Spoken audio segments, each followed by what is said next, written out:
The pod came in on the 6:40 freight run, logged as biohazardous research material, Class 3, origin unspecified, destination listed only as compact containment clearance, Kessaldivar Station.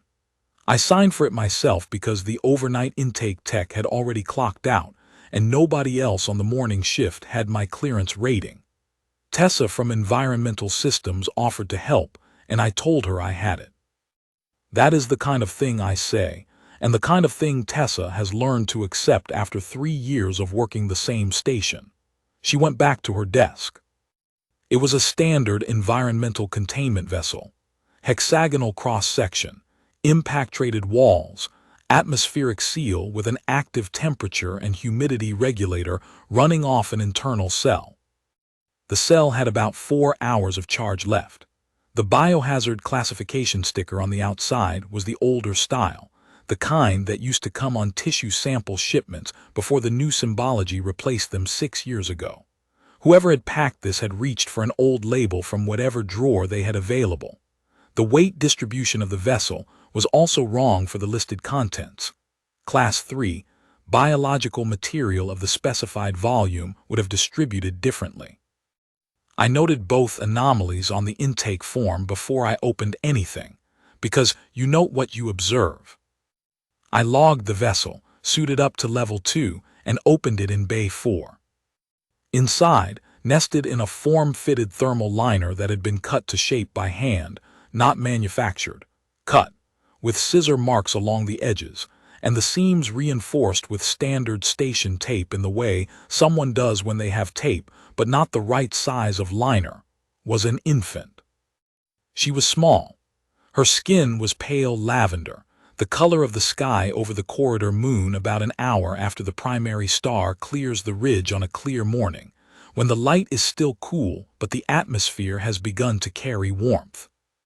Her ears came to gentle points above a face that was mostly eyes, wide amber eyes, double iris, the inner ring a deeper gold than the outer, and both rings catching the overhead light of Bay 4 and holding it as if they had been designed specifically to collect illumination. She was wrapped in cloth that had once been white and was now the gray of many washings. There was a small irregularity in the weave at the hem, the kind that comes from repeated hand laundering. The fibers worked soft from long handling. Someone had laundered this cloth many times. Someone had put thought into the liner. Someone had done a careful job with very limited materials, under conditions that were apparently hurried. I noticed all of this before I moved. She was breathing. She was watching me with an attention that was, even in those first seconds, directed and specific rather than diffuse. Not the movement of my hands, not the light source behind me, my face. I have worked in containment for 8 years. I have opened vessels containing spore colonies, compromised tissue, unclassified biological samples from 6 different corridor systems, and once memorably, a sealed crate of living Velorath sand eels that somebody had mislabeled as dried mineral samples. I once opened a sample container carrying an active fungal colony that the sender had described in the manifest as inactive and stable. These things happen and they do not surprise me anymore, not because I am incapable of being surprised, but because I have learned to locate my surprise in the right moment and set it aside for later, when there is time for it. You establish the baseline, you document, you act. The situation is always what it is. I reached into the vessel, got my hands under the infant, and lifted her out. She weighed almost nothing. Her eyes tracked my face. I carried her to the observation table, laid her on the liner I had pulled out beneath her, and ran a temperature check. She was warm. Her core temp was in the standard Velkaran range. I know the range because I have processed Velkaran biological samples before, and you keep the reference tables in your head when you work intake. Heart rate elevated but within normal parameters for an infant who had been in a sealed pod for what I estimated was at least 14 hours based on the cell charge remaining. Respiratory rate normal. No signs of acute distress beyond the expected disorientation of a sudden environmental change. When I moved to access the monitoring equipment from the other side of the table, her head turned to follow me. I keyed the intake terminal with my elbow, started a new file, and logged. Biological subject, Velkaran infant, apparent age estimate early weeks, found in mislabeled containment vessel, class 3 biohazard sticker in error. Subject is sapient, living, and requiring care. I noted the condition of the liner and the tape at the seams. I noted the charge level on the environmental cell and my estimate of transit duration. I noted the weight discrepancy I had flagged before opening.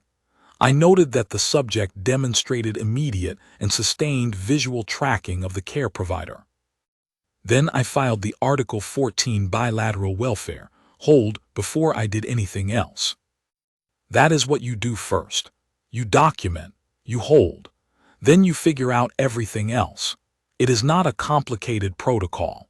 It requires only that you be the kind of person who does the things in the right order, even when you are in Bay 4 at 6:47 with an unexpected finding and nobody else in the station who has seen what you have seen yet.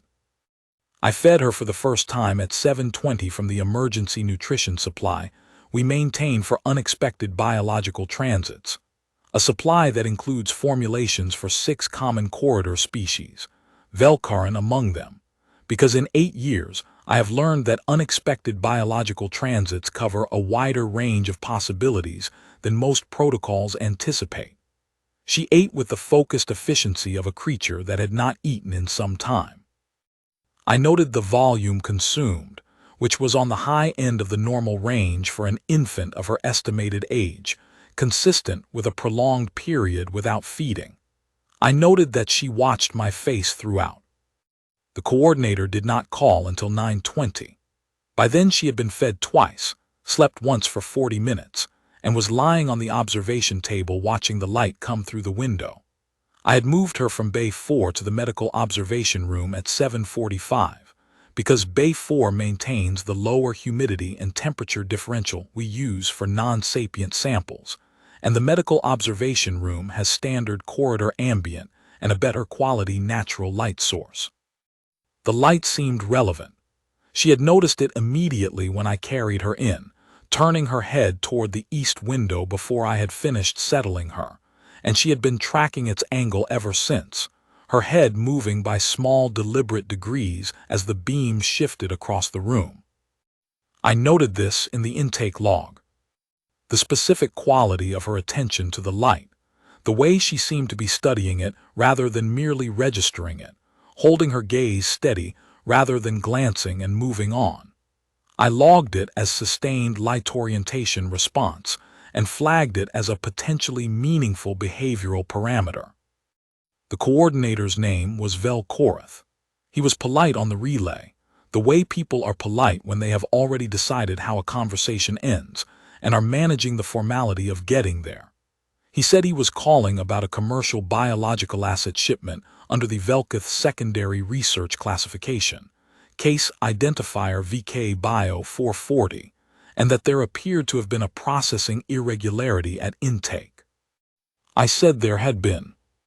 I said the vessel had been logged as Class 3 biohazardous material, and that upon opening I had found a living Velkaran infant, and that I had filed an Article 14 welfare hold at 6:47 that morning. There was a pause on the relay. He said the Article 14 filing was a procedural error, and that the subject had been correctly classified under the Velkath Secondary Research Classification as a proprietary biological asset under Article 9 of the Velkath Commercial Biological Holdings Accord, which superseded the standard bilateral welfare supplement in cases of registered genetic research subjects. I said I was not familiar with that provision and asked him to transmit the full documentation. He said he would arrange for the relevant instrument to be presented at the station by the end of the day. I said I would look forward to reading it. Then I went back to the medical observation room, where the infant had woken from her morning sleep and was watching the light again, and I sat in the chair by the observation table and began drafting my challenge to whatever Article 9 provision he was about to send me. I pulled the bilateral commercial holdings accord from the legal reference database and started at page 1. I have found over the years that reading quickly and incompletely is a kind of inefficiency that presents itself as efficiency, because the thing you did not read is always the thing that matters later. You read it all. You read it the way you log the behavioral observations that most welfare records omit, because you never know in advance which one will be the observation that changes everything. I am not a welfare lawyer. I want to be clear about that. I'm a containment specialist with 8 years of practice in compact transit facilities, which means I have had occasion to engage with bilateral welfare law as a matter of operational necessity, and I have developed enough facility with it to be, as a colleague once described my legal filings, dangerous. He meant it as a compliment. I took it as one and have tried to remain deserving of it since. The instrument arrived at 1400. It was 14 pages. I read all 14 pages. I read them at the terminal in the corner of the medical observation room rather than in my office, because by that point I had stopped going to my office when I could be in the observation room instead. This was not a policy I had made. It was the policy that had formed itself without my deciding to form it. She was in the room, watching the afternoon light, and I was in the room doing the other things I needed to do, and this was simply the arrangement we had arrived at by the 4th day. It identified the infant as genetic research subject VK Bio 440F, registered under the Velketh Secondary Research Classification, pursuant to Article 9 of the Commercial Biological Holdings Accord, Section 4, which permitted the classification of genetic material produced by registered Velketh Secondary House members as proprietary research assets when the genetic material was produced under a registered research agreement. The infant's mother, it said, was a registered secondary house member of House Velketh. The infant was the product of a research agreement registered with the Velketh Secondary Research Authority 18 months prior. The infant was, in other words, somebody's proprietary asset. I sat with that for approximately 40 seconds. I read the classification language 3 times. Then I went back to the medical observation room. She had fallen asleep. Her arms were tucked under her chin in the arrangement she had when she slept deeply, both arms inward, hands curled loosely, the whole posture drawn tightly and comfortably together. One hand had worked free from the liner, and her small fingers were loosely open against the white surface of the observation table. There was a smear of the nutrition supplement on her left cheek that I had missed when I cleaned her up after the second feeding. I wiped it off. She did not wake up. I stood there for a moment in the quiet of the observation room, and then I went back to the terminal and began drafting my response to the 14 pages. The first thing I filed was the Welfare Supplement's Primary Protection Clause Challenge, Article 14, Subsection 2, which states explicitly that no bilateral commercial classification instrument may be applied to a sapient biological subject in a manner that would supersede the subject's welfare protections under the primary supplement. The key word is sapient. The Velketh instrument classified the infant as genetic material. Genetic material is not sapient. An infant is sapient. The instrument had misclassified the subject at the foundational level, and that foundational misclassification voided its legal standing under the primary supplement. This is not a gray area. It is precisely the situation the protection clause was written to address. The second thing I filed was the intake documentation as evidence. The complete record from 640 forward, including the temperature readings, the feeding logs, the observation notes, and the welfare hold timestamp.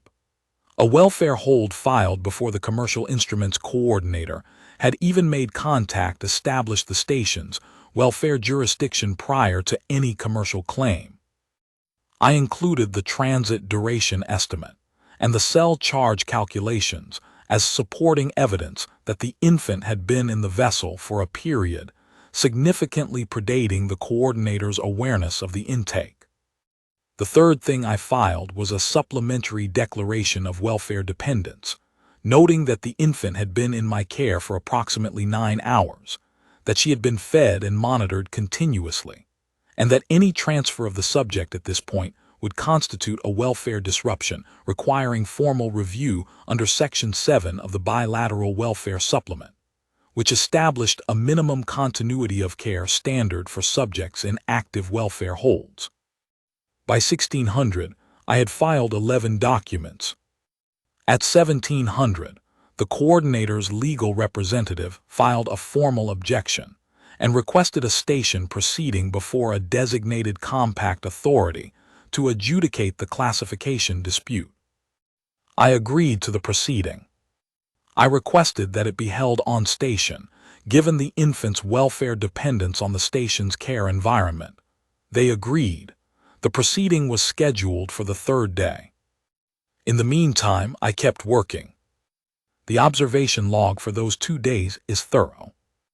What it contains: feeding times and volumes, sleep duration and quality, temperature and respiratory checks every 4 hours, and developmental behavioral observations, which is not standard for a welfare log, but which I included because a welfare log that documents only the biological baseline while omitting significant behavioral indicators is not an accurate document, and inaccurate documents produce inaccurate outcomes, and inaccurate outcomes are the thing you are always trying to prevent.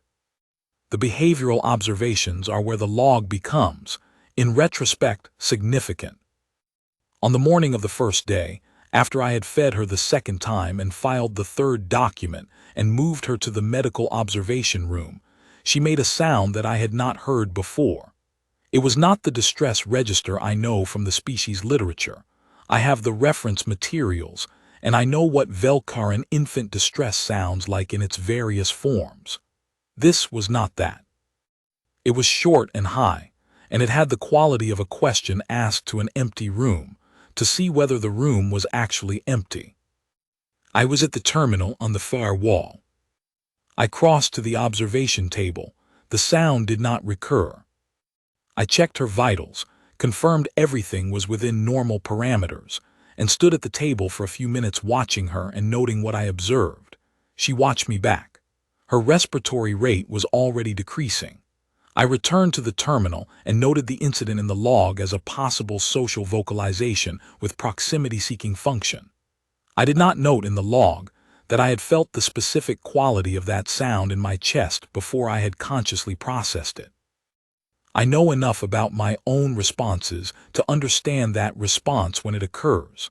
I set it in the category of observations to be returned to later. Day 1, afternoon. Subject demonstrates sustained visual tracking of movement within the room, including the technician's movements during care procedures. Head orientation follows the technician's position when the technician moves between the supply cabinet and the observation table. Duration of tracking, continuous during waking periods.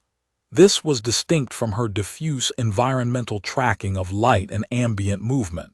This tracking had a specific and consistent object, and the object was me. Day 1, evening. Subject demonstrates a preference for proximity. When the technician is seated at the observation table, the subject's respiratory rate decreases measurably, and sleep onset occurs within 8 to 12 minutes of the feeding. When the technician is working at the terminal on the far wall, the same feeding is followed by sleep onset delayed by 30 to 40 minutes. Distance is the operative variable.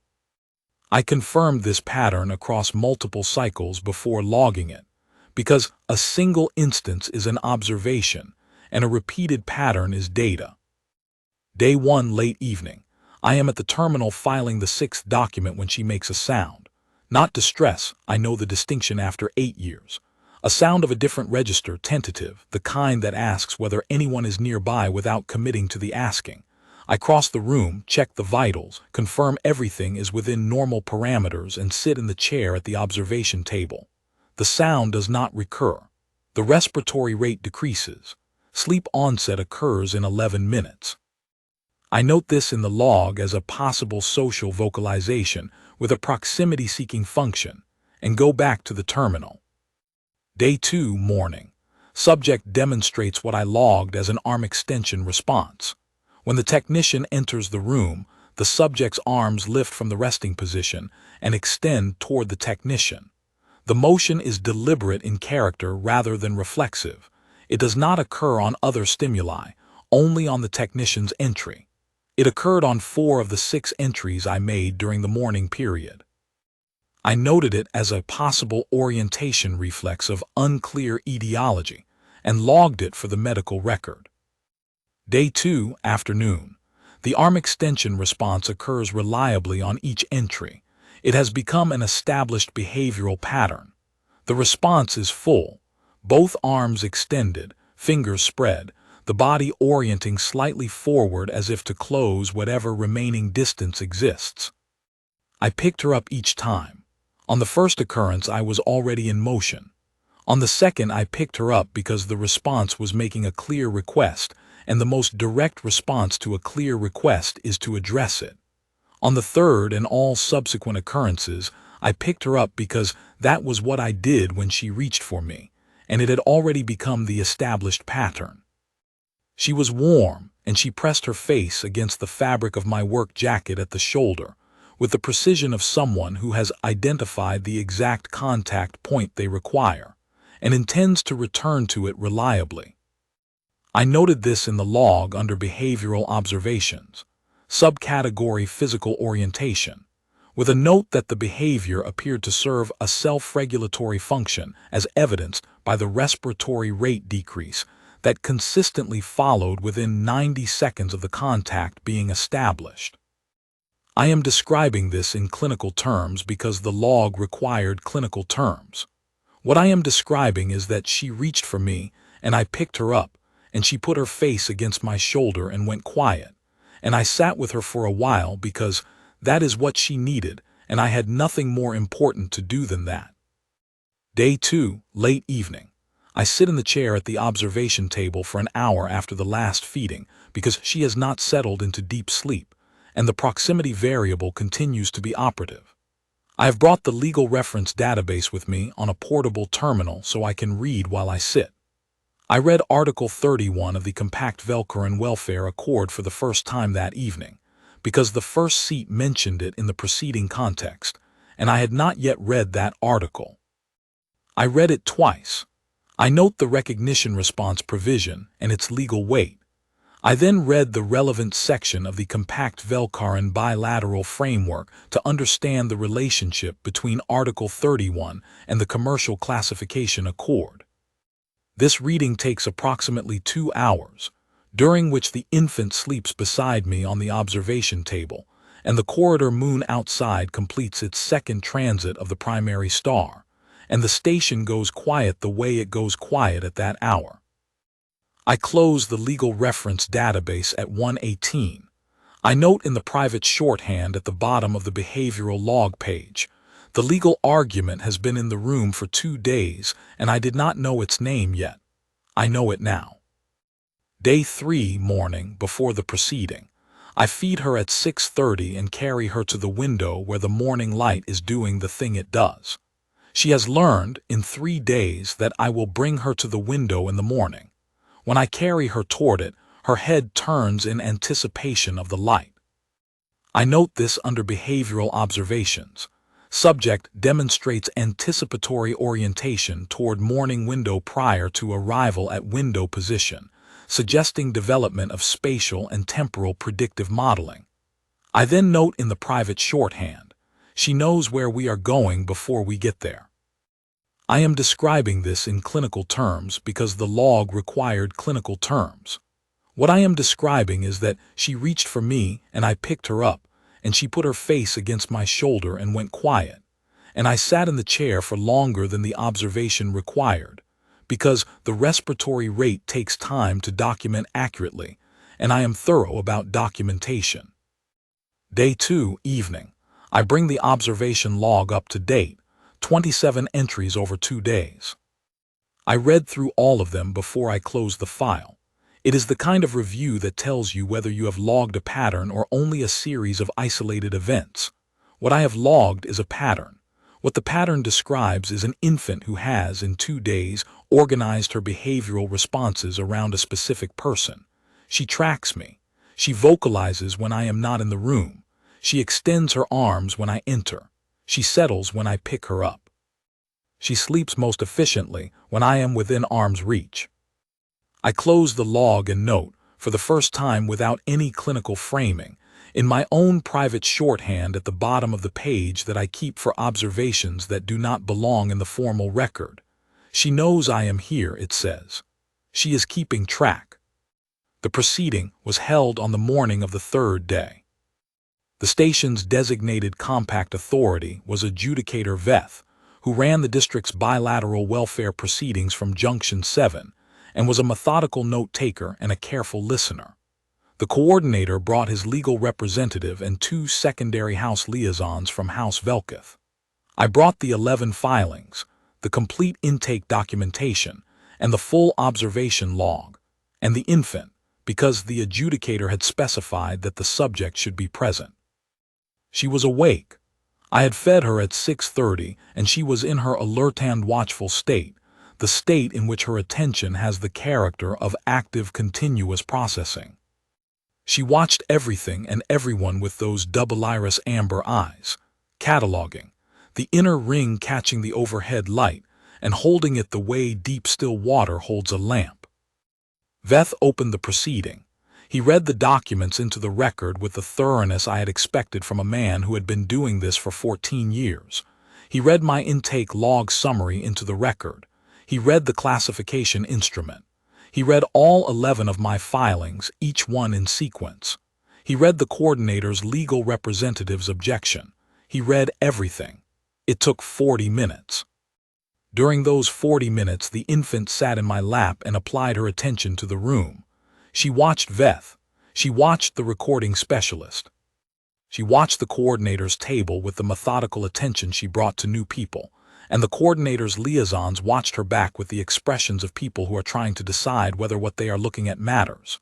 She looked at the representative when he moved, and at Veth when he spoke, and at me when neither of them was doing anything. When she looked at me, she was not asking for anything. She was noting my location the way she did when she was in the alert state, confirming that I was where I was. He asked the coordinator's representative to present the legal basis for the commercial classification. The representative was good. He laid out the Article 9 framework clearly and developed the precedent cases carefully. He argued that the welfare supplement sapience exclusion had not been applied to subjects who were themselves the product of the registered research material, rather than sapient adults who were the producers of research-classified biological material. He was making a real argument, not a frivolous one. I had read those same cases the evening before. The weakness.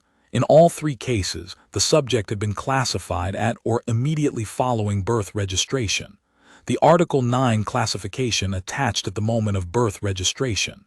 House Velketh had filed no birth registration for this infant in any registry, compact bilateral, Velketh House, or secondary research authority. There was no registration anywhere, no record of her existing. You cannot apply a commercial classification to a subject who has no registered existence.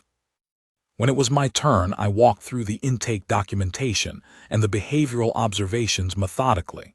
I noted the arm extension response and its consistency across 2 days. I noted the proximity correlation with sleep onset. I noted the social vocalization event on day 1 evening. I noted the visual tracking.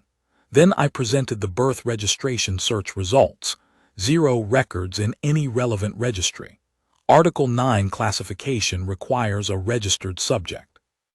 The instrument was applying a commercial classification to a subject who did not formally exist in the Velketh Secondary Research Authority's own registration framework. The coordinator's representative said that the birth registration could be filed retroactively concurrent with the Article 9 classification. I said that would be a registration filed after the Article 14 welfare hold, which would not supersede an existing welfare hold that predated the registration. He would be registering the infant's existence into a welfare hold already in force since 6:47 on the morning of intake. There was a silence at the coordinator's table. Then something else happened. I was seated at the west table with the infant in my arms. I had picked her up when she began to shift during the representative's presentation, because she shifted when overstimulated by sustained sound, and the proceeding had become loud in the way that contested proceedings do. She had her face against my shoulder and her arms were in the resting position. The representative was speaking again, constructing an argument about a pending secondary registration provision, when the infant lifted her head. She looked around the room in the way she did during her alert state, methodically tracking each face in sequence, cataloging. She looked at the coordinator's table. She looked at Veth's table. She looked at the recording specialist. She looked at the door. Then she looked at me, and her arms came up. Both of them, full extension. Fingers spread completely. She pushed herself slightly upright against my forearm, as if she wanted to make absolutely certain the gesture had the reach she intended for it. I adjusted my hold and brought her in against my chest, which is what I always did, and she put her face back against my shoulder. The room went very quiet. The representative had stopped mid-sentence. The coordinator and his two liaisons were watching the infant. Veth was watching the infant. The recording specialist had his instrument lowered. In the back of the room, standing near the door in a gray diplomatic coat, was a woman I had not seen come in. She was Velkarin. Her skin was the deeper lavender of an older bloodline. Her bearing was the bearing of someone who has spent many years being the most capable person in any room she enters without needing to announce the fact. Tall, composed, silver-pale hair in a first-house formal arrangement. She was watching the infant with the same stillness the others had gone still with, but her expression was different from theirs. The others were surprised. She was not surprised. She looked like someone who had traveled a very long distance to see a thing she had already believed was happening, and was now watching it be confirmed. Veth said, "Can someone explain to me the significance of what I just observed?" One of the coordinator's liaisons said, in a voice that had lost most of its official steadiness, "That is the Velkarin recognition response, a documented bonding behavior. It indicates that the infant has registered a primary attachment figure." Veth said, "And what is the legal significance of a documented primary attachment figure in a welfare proceeding of this type?" Nobody from the coordinator's table answered. The woman in the gray coat spoke from the back of the room. Her voice was level and precise, and carried the specific weight of someone who knows the correct answer, and is choosing to provide it because the question has been asked correctly and deserves a correct answer. She said, "Under Article 31 of the Compact Velkarin Welfare Accord, a Velkarin infant who demonstrates the recognition response to a compact registered care provider is considered to have established a welfare bond of primary dependency. A welfare bond of primary dependency cannot be legally disrupted by a commercial classification instrument. It supersedes all secondary authority claims under the Accord, all of them, without exception." Veth said, "And you are?" The woman said her name and title into the record. What I understood of it in that moment was that she was the first seat of House Velkarin, which holds final interpretive authority over the Compact Velkarin Welfare Accord. The afternoon session was short. At 15:52, Veth issued his determination. The Article 9 commercial classification instrument was void under Article 31 of the Compact Velkarin Welfare Accord. The Article 14 welfare hold remained in force. The infant's welfare status remained under compact bilateral oversight pending permanent placement determination. He noted for the record that the intake documentation in this case was among the most complete he had reviewed in 14 years of proceedings, and that the care record had been materially determinative to the outcome. I noted this in the log. When the proceeding cleared and the room emptied, The first seat crossed to where I was still seated with the infant in my arms. She stopped at a respectful distance. She looked at the infant. The infant, feeling the new presence, lifted her head and looked back with her full cataloging attention, held it for a measured moment, and put her face against my shoulder. The first seat said, "She is well."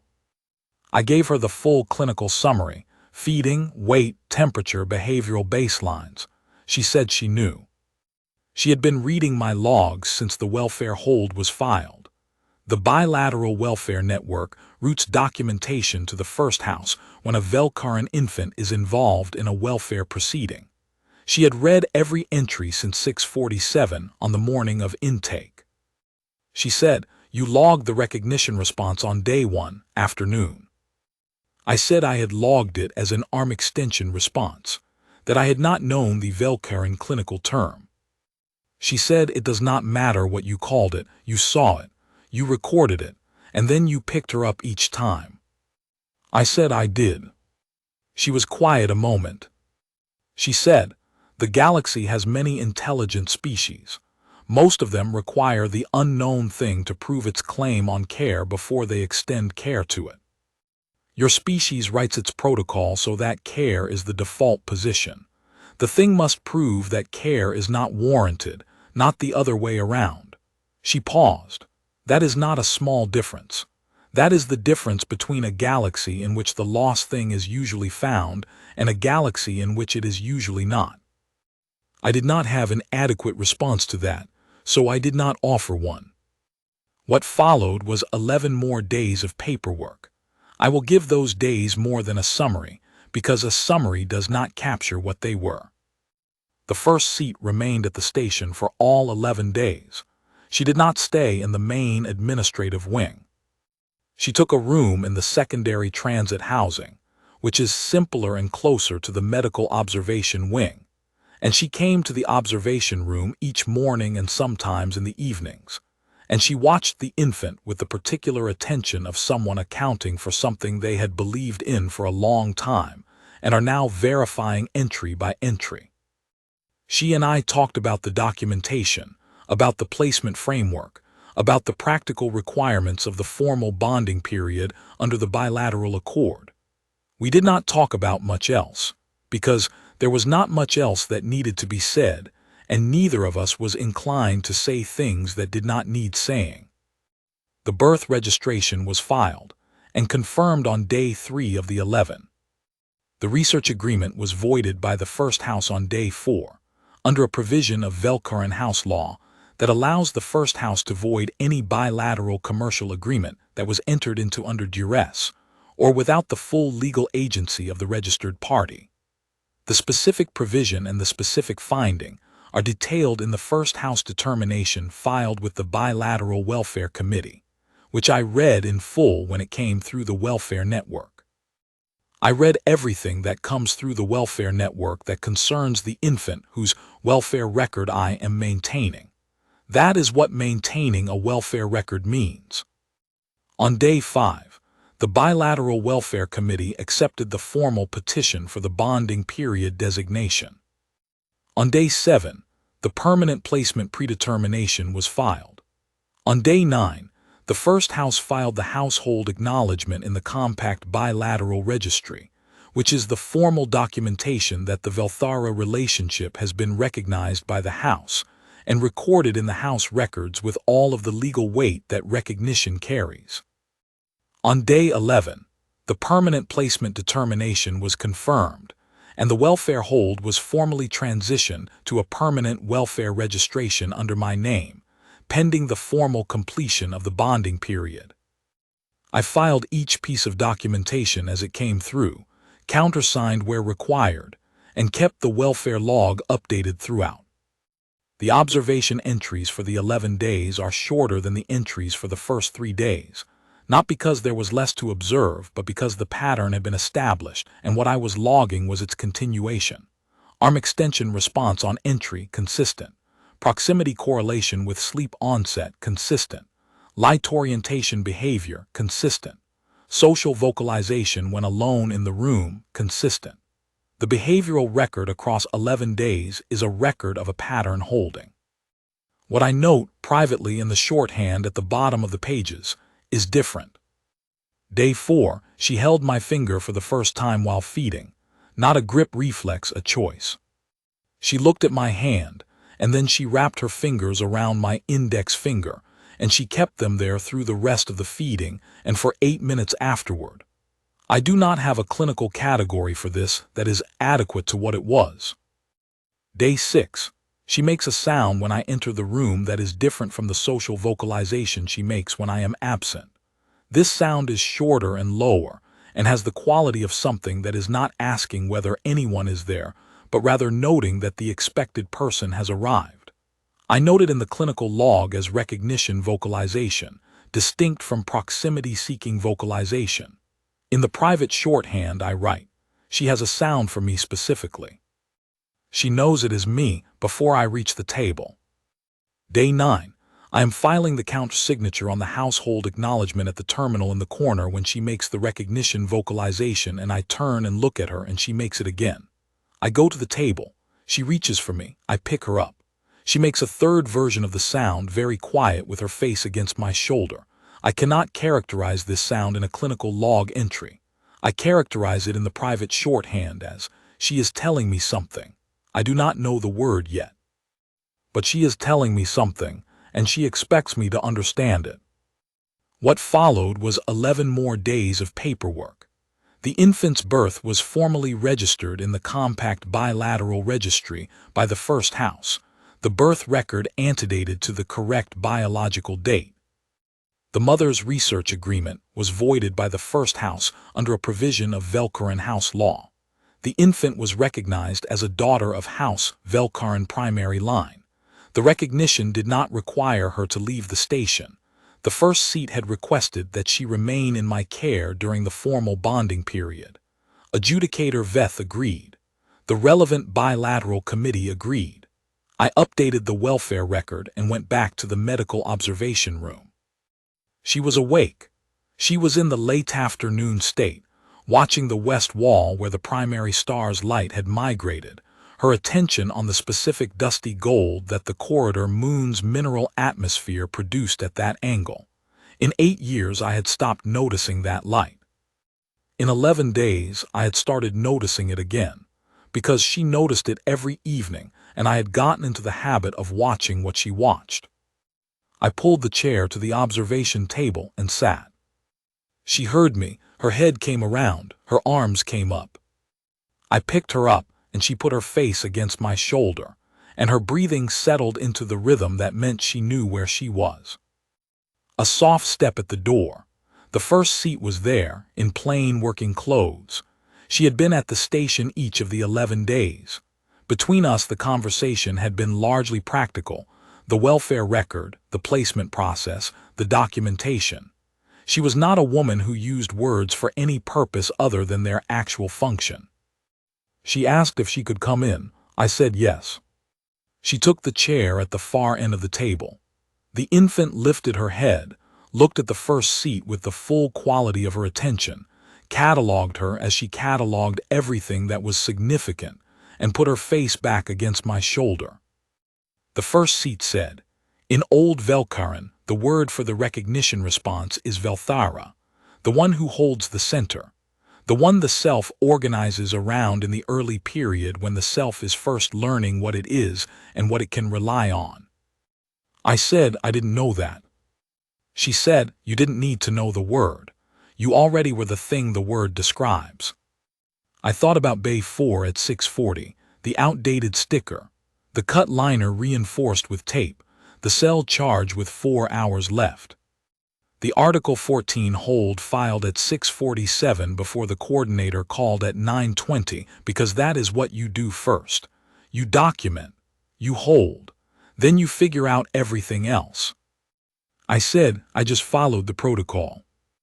She said, your protocol tells you to establish the welfare baseline before anything else, to treat the unknown biological as a subject requiring care until demonstrated otherwise. She was quiet for a moment. The galaxy has written many protocols. Most of them say, establish eligibility before extending care. Make the thing prove its claim before you offer it anything. Your species wrote its protocol differently. It made care the default. That is not a small choice. That is the difference between a galaxy in which the lost thing is usually found and a galaxy in which it is usually not. The infant had fallen asleep while she spoke. I could tell by the weight of her, the complete settling, the full release, the body giving itself over entirely to being held. I said, "What happens with the placement?" The first seat said, "The first house has recognized her as primary line. She is under house protection. What happens now depends partly on what you want." I said what I want. She said, "Velthara runs both directions. She has organized around you. The question is whether you will organize around her." I looked at the infant sleeping in my arms. I thought about the arm extension response that I had logged as clinical data and then responded to as what it actually was. I thought about the feeding schedule that had restructured the hours of my days without my noticing the restructuring until it was already complete.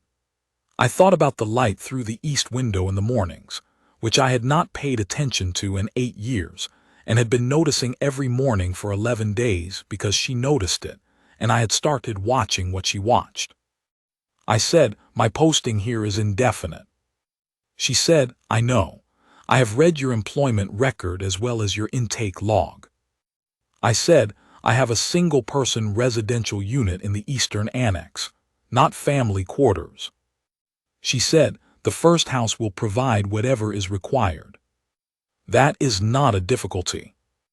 I said, "Then I don't have an objection to continuing care if that's what the welfare determination recommends." She said, "It will. I will make certain of that." She stood. She was not a woman who prolonged things past their necessary length.